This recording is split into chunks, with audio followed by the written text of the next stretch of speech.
నమస్కారం డాక్టర్ ప్రదీప్ జోషి గారు. శ్రీమాత్రే నమః.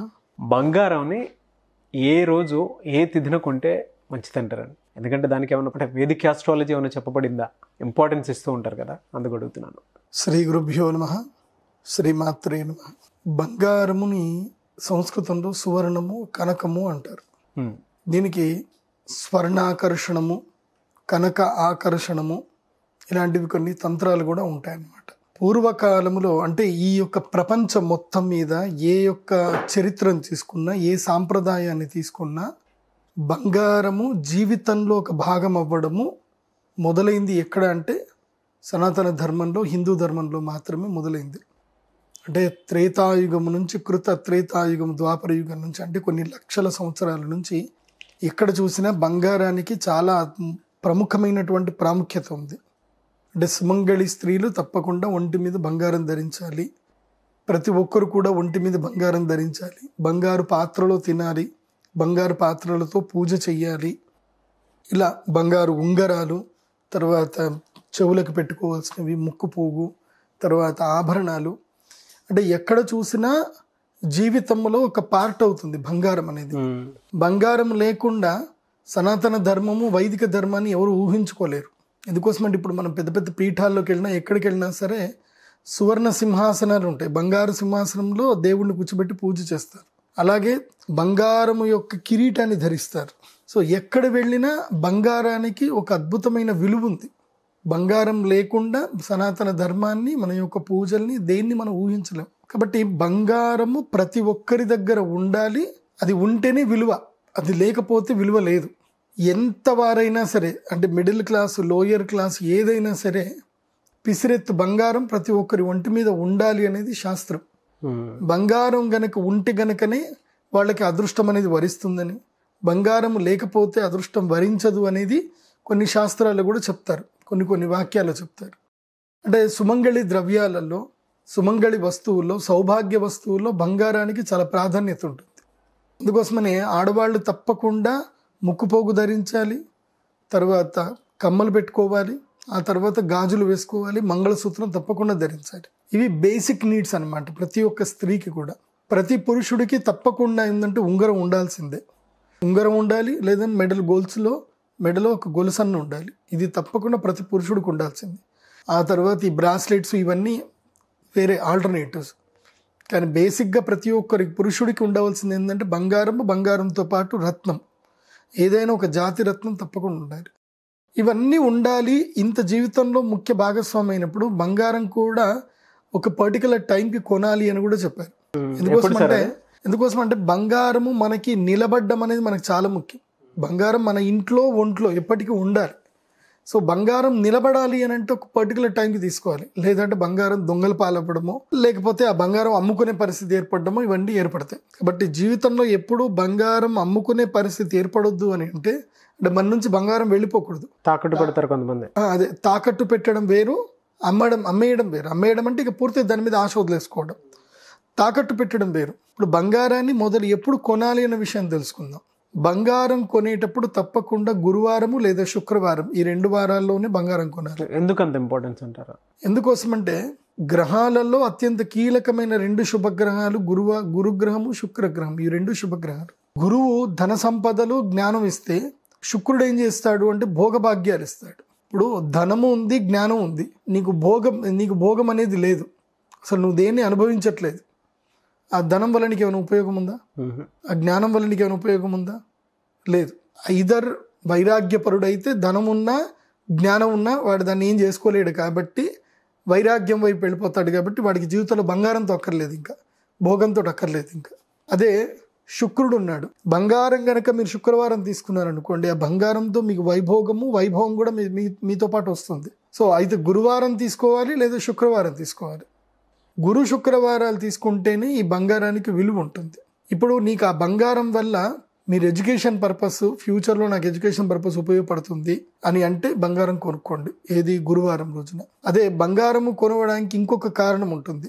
నా సంపద పెరగాలి అన్న ఆలోచన ఉంటుంది. అంటే బంగారం ధర పెరుగుతూ ఉంటుంది, నా సంపద కూడా పెరుగుతూ ఉంటుంది, దీనికి నేను బంగారం కొనుక్కోవాలి అనుకుంటే గురువారం రోజు కొనుక్కోవాలి.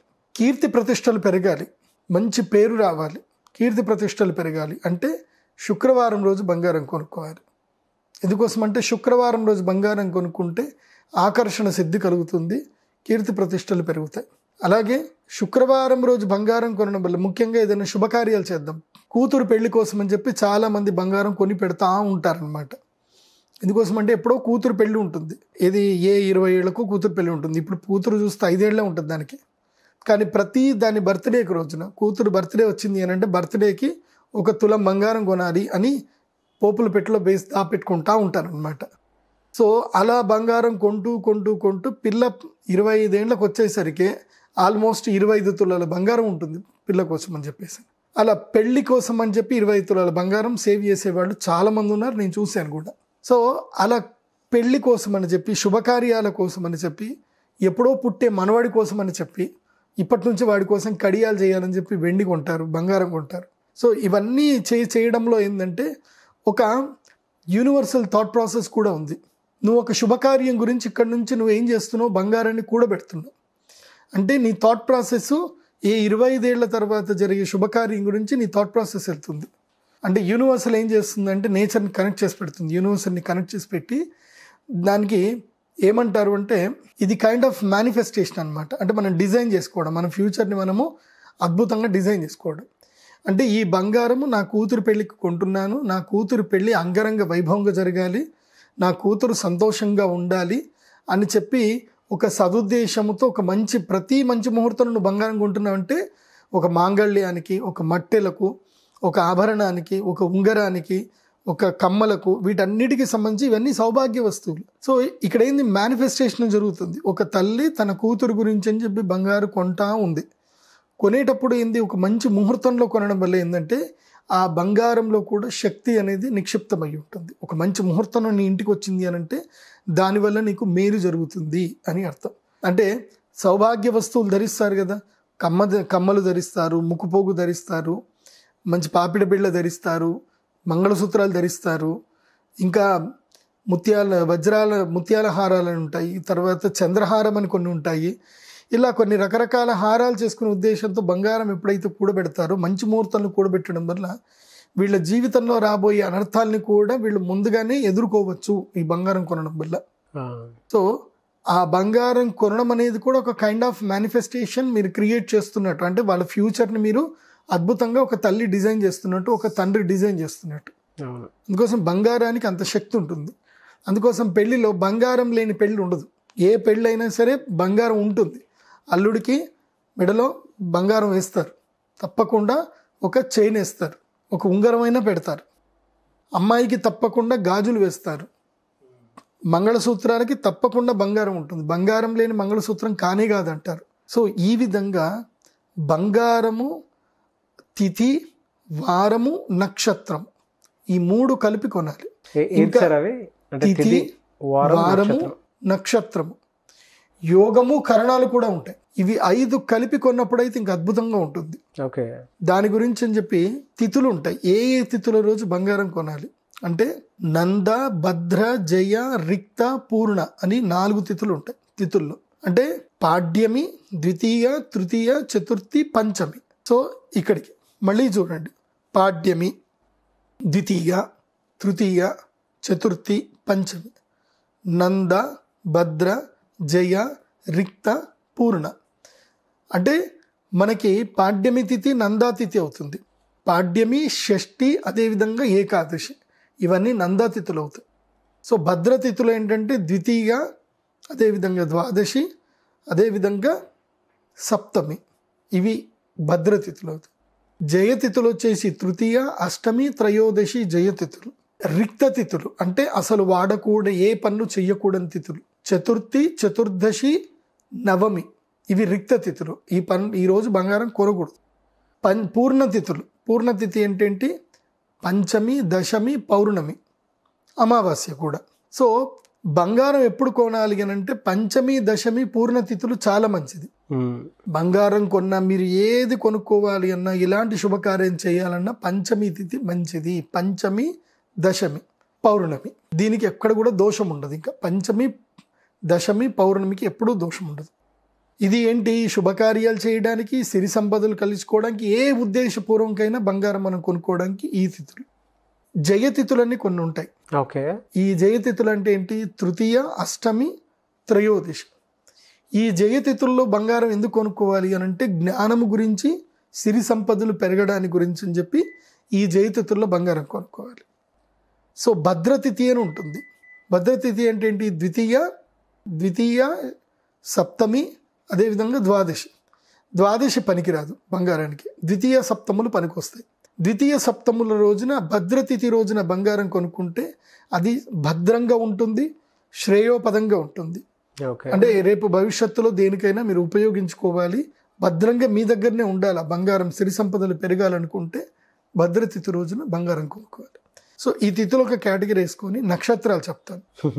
ఆ నక్షత్రాలు ఏంటంటే పునర్వసు నక్షత్రము, పుష్యమి నక్షత్రము, హస్త నక్షత్రము, శ్రవణము, రోహిణి, అదేవిధంగా పూర్వ ఫల్గుని నక్షత్రం. ఈ నక్షత్రాలు చాలా మంచి నక్షత్రాలు బంగారం కొనుక్కోవడానికి. ఓకే. దీన్ని మళ్ళీ మీరు రిపీట్ చేసుకొని వినండి. అందుకోసం అంటే హస్తారోహిణి, శ్రవణ నక్షత్రాలు మీకు యోగ్యమైనవి.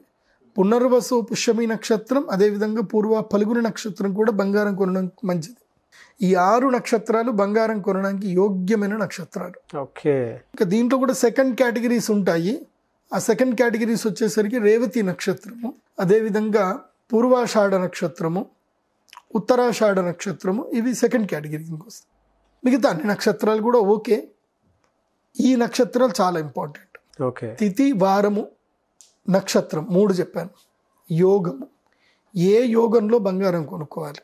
శివయోగము, శుభయోగము, సౌభాగ్యయోగము, ఐంద్రయోగము. ఈ యోగాలు చాలా కీలకమైనవి. ఈ 4 యోగాలు. సిద్ధయోగము, సాధ్యయోగం. ఈ 6 యోగాలు వస్తాయి. సిద్ధ, సాధ్య, శుభ, శుక్ల, సిద్ధయోగము, సాధ్యయోగము, శుభయోగము, శుక్లయోగము, శివయోగము, అదేవిధంగా సౌభాగ్యయోగం. ఈ యోగాలు చాలా కీలకమైనవి. పంచాంగంలో మాత్రమే మీకు యోగాలు దొరుకుతాయి, కానీ మీకు ఈ యోగాలు తెలుగు క్యాలెండర్లో మీకు దొరకవు యోగాలు. సో పంచాంగంలో ఈ యోగాలు దొరుకుతాయి. ఈ యోగాలు కూడా చూసుకోవాలి. నెక్స్ట్ కరణాలు వస్తాయి. కరణాల్లో వచ్చేసి గరిజ కరణము, వణిజ కరణం. ఈ 2 కరణాలు చాలా మంచివి. కానీ కరణం గురించి పెద్దగా చూసుకోవాల్సిన అవసరం ఏం లేదు. కానీ మెయిన్గా చూడాల్సినవి ఈ 4: తిథి, వారము, నక్షత్రము, యోగం. ఈ 4 కాంబినేషన్ వచ్చాయి. ఎప్పుడైనా ఈ కాంబినేషన్స్ బాగా కలిసి వచ్చాయి అప్పుడు బంగారం కొనవచ్చు. అదేవిధంగా కొన్ని రేర్ కాంబినేషన్స్ ఉంటాయి. బంగారం ఏ రోజు కొనాలి అనే ఒక్క కాంబినేషన్ మాత్రం ఉంటుంది. దాన్ని గురు పుష్యామృత యోగము అంటారు. గురువారము, పుష్యమి నక్షత్రం. ఈరోజు ఎవరైతే బంగారం కొంటారో వాళ్ళకి తప్పకుండా రాజయోగం వస్తుంది. వాళ్ళ జీవితంలో ఎంత అధస్థాయిలో పడిపోయినా, ఎంత దరిద్ర రేఖ దిగువనికి వెళ్ళిపోయినా, పిసిరెత్తు బంగారం అయినా సరే గురు పుష్యామృత యోగములో, గురుహోరలో లేదా శుక్రహోరలో ఎవరైతే కొనుక్కుంటారో వాళ్ళ జీవితంలో అద్భుతమైన స్థితికి వెళ్తారు. ఎందుకోసమంటే మా కుటుంబంలో మాకు రెగ్యులర్గా మా తాతల కాలం నుంచి మేము నేర్చుకుంది ఏంటంటే గురు పుష్యామృత యోగం రోజున బంగారం కొనుక్కోవాలి అని చెప్పి. నా జీవితంలో 2014 అప్పుడు ఐఎమ్ కంప్లీట్లీ జీరో. కానీ మళ్ళీ ఇప్పుడు 2023 స్థాయికి నేను మళ్ళీ మంచి ఒక స్థాయికి వచ్చాను. కారణం ఏంటంటే గురు పుష్యామృత యోగాన్ని మేము రెగ్యులర్గా ఫాలో అవ్వడం. గురు పుష్యామృతం వచ్చిందని అంటే ఎక్కడున్నా సరే వెళ్ళి బంగారం కొనేయడం. ఇంకా కరెక్ట్గా మధ్యాహ్నం 12 గంటలకి అభిజిత్ లగ్నంలో కానీ గురుహోర కానీ చూసుకొని బంగారం కొనేయడమే. ఇట్లా నేను ఎంతమంది బంగారం కొనమని చెప్పాను. లాస్ట్ టైం మనం ఇదే వీడియో నేను 2019 కూడా మనం డిస్కస్ చేసాం. అప్పుడు 2019లో బంగారం రేటు 38,000 ఉండే, 38,42,000 ఏమో ఉండే. ఇప్పుడు 2023కి ఒకటేసారి బంగారం ధర 58,000కి వచ్చింది. అంటే అప్పుడు 2019లో బంగారం ఎవరైతే కొన్నారో ఇప్పుడు వాళ్ళందరికీ కూడా దాదాపు 20,000 లాభం. 10 గ్రాముల బంగారం ఉన్న వాళ్ళకి 20,000 లాభం ఉంది. దానికి కారణం ఏంటి అంటే గురు పుష్యామృత యోగం. అందుకోసమే ఈ యొక్క బంగారం గురించి భారతీయులు విశ్వసించారు కాబట్టి, భారతీయులందరూ బంగారం గురించి ఇలా పాటిస్తున్నారు కాబట్టి ప్రపంచం మొత్తం కూడా కరెన్సీ వాల్యూ బంగారం మీద డిపెండ్ అయ్యి. ఏ దేశంలో అయితే ఎక్కువగా బంగారం ఉంటుందో ఆ దేశము వాణిజ్య స్థాయిలో నెంబర్ 1 ఉంటుంది. అమెరికా నెంబర్ 1లో ఉండడానికి కారణం ఏంటంటే అమెరికా దగ్గర అంత బంగారం నిల్వలు ఉన్నాయి కాబట్టి. అప్పట్లో అమెరికా ఏం చేసింది అని అంటే ఆయుధాలు ఇవ్వడానికి ఏం చేసింది, బంగారంని తీసుకొని ఆయుధాలు ఇచ్చింది వేరే దేశాలకు. 2వ ప్రపంచ యుద్ధంలో, 1వ ప్రపంచ యుద్ధంలో. సో అందుకోసమని ఇప్పుడు అమెరికా #1 స్థానంలో ఉంది. కానీ మీకు ఒక విషయం తెలుసా, ఈ ప్రపంచం మొత్తాన్ని కూడా కొనగలిగి ఈ ప్రపంచాన్ని మొత్తం కూడా #1 స్థానంలో ఇంకా 20,000 సంవత్సరాలు కూడా ఉండగలిగే స్థాయి భారతదేశంకి ఉంది. భారతదేశంలో ఇంకా తెలియని బంగారం ఎంతో ఉంది. ఓకే. అసలు చాలామందికి భారతదేశంలో బంగారం ఎక్కడెక్కడ పెట్టారని చాలామందికి తెలియదు. కొంతమంది సిద్ధులకు, యోగులకు మాత్రమే తెలుసు. వాళ్ళు ఎవరికీ చెప్పరు ఆ బంగారం ఎక్కడుందో. ఇప్పటికీ కొన్ని ప్లేసుల్లో కొన్ని టన్నుల బంగారం ఇప్పటికీ దాగి ఉంది. సముద్రము అడుగులలో ఉంది, తర్వాత నదులలో ఉంది, కొన్ని పెద్ద పెద్ద బావులలో ఉన్నాయి. పూర్వకాలము ఈ యొక్క బంగారాన్ని అలా దాచిపెట్టారు. ఎక్కడ దాచిపెట్టారో చాలామందికి తెలియదు. అందరూ భూమిలోనే బంగారం ఉందనుకుంటారు. ఈ ప్రపంచంలో బంగారము భూమిలో ఎంత ఉందో భారతదేశంలో దానికి 100 రెట్లు నీళ్ళల్లో దాగి ఉంది బంగారం. ఇది చాలామందికి తెలియదు. కాబట్టి బంగారానికి చాలా విలువ ఉంది. కాబట్టి ఈ బంగారాన్ని జాగ్రత్తగా కాపాడుకోండి, బంగారాన్ని పెంచుకుంటూ రండి. ఓకే. కలికాలంలో కూడా కలి ఎక్కడ ఉంటాడు అంటే నేను బంగారంలోనే ఉంటానని చెప్పాడు. కాబట్టి బంగారము దాచుకోండి, బంగారముతోటి ఆభరణాలు తయారు చేసుకోండి, అవసరమైన సమయానికే వేసుకోండి. కానీ రోడ్డు మీద పోయే ప్రతిసారి, మీరు నిత్య పనులు చేసే ప్రతిసారి మాత్రం విలువైన ఆభరణాలు ధరించకండి. ఎందుకోసమంటే కలి అదే ఆభరణంలో ఉంటాడు కాబట్టి అది నీ ప్రాణం కూడా తీసించే పరిస్థితి చేయొచ్చు. ఓకే. ఎందుకోసమంటే చైన్ స్నాచర్స్ బాగా పెరిగిపోయారు. బంగారం వేసుకొని ఇంత బంగారాలు వేసుకొని రోడ్ల పైన నడవకండి. కొన్ని నడిచేది ఉంటే ఇలా చక్కగా కొంగు పైన వేసుకొని నడవండి. ఓకే. చైన్ స్నాచర్స్ ఉంటారు. ఎందుకోసమంటే సౌత్ ఇండియాలో మాత్రమే ఈ కల్చర్ ఉంది. నార్త్ ఇండియాలో ఎవరు బంగారం వేసుకొని తిరగరు. మీరు ఢిల్లీ వెళ్ళండి, మెయిన్గా కోల్కత్తా వెళ్ళండి. నేను కోల్కత్తాకి వెళ్ళి మీరు ఎవరైనా సరే అక్కడ బంగారం ఉందని ఒక్క ఫోటో చూపించండి, అసలు ఉండదు. ఎవరు బంగారం వేసుకోరు. కోల్కత్తాలో ఏం వేసుకుంటారంటే మంగళసూత్రం ప్లేస్లో వాళ్ళు తెల్లటిది కడియం వేసుకుంటారు. శంకు నుంచి తీసినటువంటి ఒక ఇది ఉంటుంది, రింగ్ ఉంటుంది. ఆ రింగ్ వేసుకుంటారు. ఆ రింగ్ వేసుకుంటే వాళ్ళు మ్యారీడ్ అని అర్థం. వాళ్ళు మట్టెలు బంగారాలు పెట్టుకోరు వాళ్ళు మోస్ట్లీ. సో కాబట్టి బంగారము సౌత్ ఇండియన్సే. అందుకోసమనే దొంగలు ఎక్కువ సౌత్ ఇండియన్ ఉంటారు. జాగ్రత్తగా ఉండండి. వెరీ గుడ్ నాలెడ్జ్ అండి. తిథులు, వారాలు, నక్షత్రాలు నిజంగా సనాతన ధర్మంలో వాటికి అంత ఇంపార్టెన్స్ ఇచ్చారు కాబట్టి ఈ విధంగా ఉన్నాయి. మీరు ఇందాక అన్నారు కదా సౌత్లోనే ఎక్కువ ఇంపార్టెన్స్ ఉంటుందని చెప్పేసి. మనం చూస్తే క్యాజువల్గా చూసినా కూడా కనిపిస్తుంది మనకి కల్చర్ని బట్టి. వెరీ గుడ్ నాలెడ్జ్ అండి. Thank you so much doctor Pradeep Joshi గారు.